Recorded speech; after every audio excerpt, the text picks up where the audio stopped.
हम ये डिस्कस कर रहे हैं कि किन ग्राउंड पर सेक्शन 12(2) ऑफ सीपीसी ज़ाब्ता दीवानी जो है उसके तहत जो एप्लीकेशन दायर किया जाता है वो मेंटेनेबल नहीं होता है, यानी काबिल समाहत नहीं होता है। हमारे सामने केस ला है 2003 CLC पेज जो है 1355 पेशावर हाई कोर्ट की जजमेंट है। इसमें एक इशू को एड्रेस किया गया है, डिस्कस करते हैं।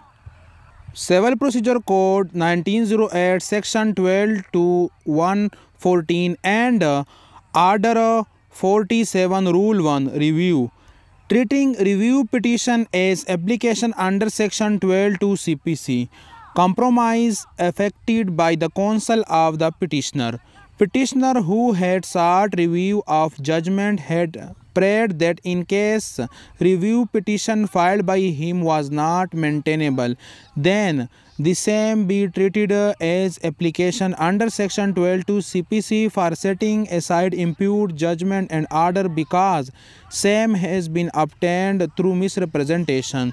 ये हो गया कि पिटिशनर ने रिव्यू पिटिशन दायर किया, वो मेंटेनेबल नहीं था। फिर उन्होंने ये प्रे की कि सेक्शन 12(2) के तहत इस एप्लीकेशन को ट्रीट किया जाए, यानी रिव्यू पिटीशन को as a section 12(2) application treat किया जाए और जो जजमेंट पास हुई है या आर्डर उसको सेटिसाइड किया जाए, क्योंकि वो मिसरिप्रेजेंटेशन के बुनियाद पे हासिल की गई है।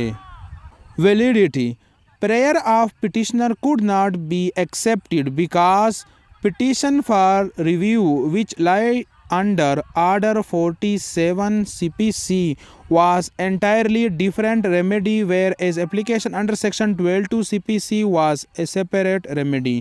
एक्सप्लेन किया गया कि जो रिव्यू पिटीशन है वो अलग रेमेडी है और अंडर सेक्शन 12(2) जो एप्लीकेशन दिया जाता है वो अलग सेपरेट रेमेडी है, लिहाजा दोनों मुख्तलिफ है। तो इस सूरतों में ये प्रे काबिल कबूल नहीं है। Application under section 12(2) CPC lie on plea of fraud, misrepresentation or want of jurisdiction, whereas in the present case there was neither any allegation of fraud nor question of jurisdiction of court had been raised। ये बताया गया कि यहाँ पर ना fraud और ना want of jurisdiction जो कोर्ट का अदम इख्तियारात समाअत है उसके मुतल्लिक कोई एलिगेशन नहीं है, लिहाजा ये 12(2) का प्ली लेना सही नहीं है।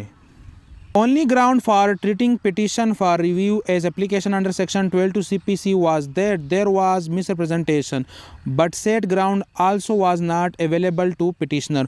यहाँ पर जो ग्राउंड में मिसरिप्रेजेंटेशन का जिक्र किया गया है कि मिसरिप्रेजेंटेशन हुआ है वो भी अवेलेबल नहीं है। Firstly because there was no specific bar for counsel for petitioner to effect compromise। Secondly, said counsel had been authorized through his wakalatnama to make such a statement।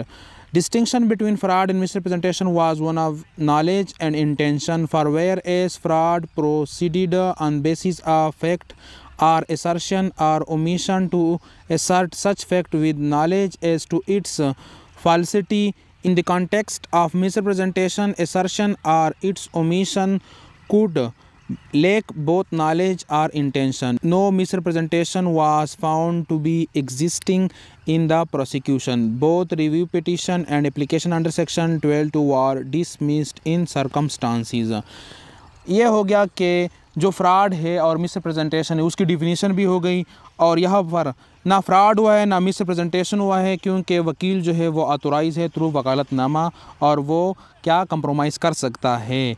और इसके साथ मज़ीद ये कि जो सेक्शन 12(2) के तहत एप्लीकेशन दायर किया गया था या जो प्रे थी वो भी डिसमिस हो गई और रिव्यू पिटिशन भी डिसमिस हो गया। और मेन इशू ये है कि अगर रिव्यू पिटिशन दायर किया गया है और आप उधर पे प्रे मांग रहे हैं, क्या सेक्शन 12(2) की जो ग्राउंड्स है कि यहाँ पर फ्रॉड हुआ है या मिसरिप्रेजेंटेशन हुआ है, एक्सेप्ट की जाएगी बसूरत यह है कि वहाँ पर एलिमेंट्स मौजूद हो, फ्रॉड या मिसरिप्रेजेंटेशन या वांट ऑफ जुरिसडिक्शन वाकई मौजूद हो और इस तरह हुआ हो तो फिर एक्सेप्ट किया जाएगा, बसूरत दीगर एक्सेप्ट नहीं किया जाएगा। और ये कि सेक्शन 12(2) का एप्लीकेशन जो है वो रिव्यू पिटिशन का मुतबादिल नहीं हो सकता है और रिव्यू पिटिशन जो है वो सेक्शन 12(2) के मुतबादिल नहीं हो सकता है। और ये बात ज़रूरी है कि जब ग्राउंड मौजूद होंगे तो आप कोर्ट प्रोसीडिंग में एनी टाइम ऑब्जेक्शन उठा सकते हैं या आप अपील में या रिवीजन में आप जा सकते हैं। तो यही मसला एड्रेस की गई है PLD 1995 Karachi high court, page जो है 205, और PLD 1992 Karachi high court, page जो है 183, 1997 SCMR पेज जो है 610 वगैरह वगैरह, और 2010 CLC पेज जो है 1578 कराची हाई कोर्ट की जजमेंट है, इसमें भी यही इशू एड्रेस की गई है। डिस्कस करते हैं। Civil procedure code 1908 section 12(2) setting aside of decree, remedy under section 12(2) CPC scope, remedy provided under section 12(2) CPC cannot be equated or treated at par to a remedy of review or revision। Categorically explain किया गया कि आपने section 12(2) का जो application दायर किया गया है इसलिए दायर किया गया कि या रिव्यू हो जाए या रिवीजन हो जाए, लेकिन ये क्या है, काबिल समाअत नहीं है, मेंटेनेबल नहीं है, या इस तरह ट्रीट नहीं किया जाएगा। लिहाजा अगर ग्राउंड मौजूद है तो 12(2) का एप्लीकेशन काबिल समाअत है, बसूरत दीगर वो क्या हो जाएगा, डिसमिस हो जाएगा। और रिव्यू पिटीशन जो है उसका लिमिटेड स्कोप है, इसमें एक्सप्लेन किया गया है कि रिव्यू पिटीशन कब दायर किया जाता है कि जब कोई एरर हो या लिमिटेड मिस्टेक हो तब दायर किया जाता है, और 12(2) तब जब फ्रॉड या मिसरिप्रेजेंटेशन हो। लिहाजा ये इशू ऑफ लॉ या क्वेश्चन ऑफ लॉ डिसाइड हो गया कि सेक्शन 12(2) के तहत जो एप्लीकेशन दायर किया जाएगा वो एज ए रिव्यू या रिवीजन अपील ट्रीट नहीं किया जा सकता है या नहीं किया जाएगा, वो मेंटेनेबल नहीं होगा। और जब ग्राउंड मौजूद होंगे तो प्रोसीडिंग होगी, अगर ग्राउंड नहीं होंगे तो डिसमिस किया जाएगा एप्लीकेशन को।